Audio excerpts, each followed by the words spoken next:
Eliona dhe Klodi përballen sërish në një debat të hapur. Atmosfera është e rënë dhe e tensionuar, ndërsa banorët e tjerë ndihen se diçka e fortë po ndodh mes tyre. Eliona qëndron përballë Klodit me një qëndrim të vendosur, ndryshe nga herët e tjera ku është shfaqur më e tërhequr.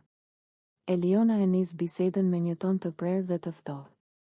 Ajo i thot Klodit se ka arritur në një pikë ku e ka kuptuar qartë se ai nuk ia vlen as pak dhe se ka qenë gabim të qëndronte pranë tij. Fjalët e saj dalin të qarta, pa hezitim, sikur për herë të parë po thot gjithçka që e ka mbajtur brenda për një kohë të gjatë. Ajo vazhdon duke i thënë se sjellja e Klodit ka qenë kontradiktore dhe e paqëndrueshme. Sipas saj, ai ka treguar një fytyrë tjetër në momente të ndryshme, duke folur ndryshe para saj dhe ndryshe para banorëve të tjerë. Eliona e akuzon se nuk ka qenë i sinqert dhe se ka luajtur me fjalë, situata dhe ndjenja. Klodi përpiqet të reagojë, por Eliona nuk ndalet. Ajo i thot se e sheh si një njeri fallto, që përpiqet të duket ndryshe nga ajo që është në të vërtetë. Ajo thekson se kjo sjellje e tij e ka shgënjur thellë dhe se nuk dëshiron më të ketë asnjë lidhje apo komunikim me të. Klodi mbetet për disa sekonda në heshtje, i befasuar nga qëndrimi i Elionës.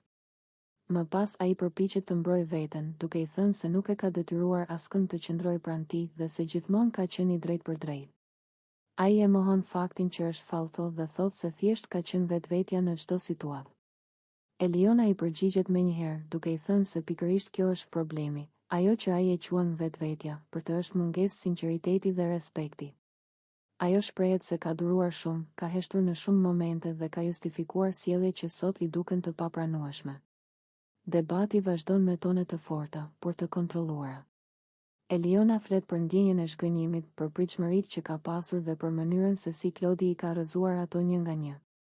Ajo thekson se tani ndihet më e qartë e më e fortë, sepse ka vendosur të mos e mashtrojë më veten. Klodi përpiqet të ndërhyjë disa herë, por çdo herë Eliona i kërkon ta lërë të flasë. Ajo i thot se kjo është hera e fundit që po i drejtohet dhe se nuk ka më asgjë për të sqaruar. Sipas saj, distanca është zgjidhja e vetme dhe më e shëndetshme për të dy.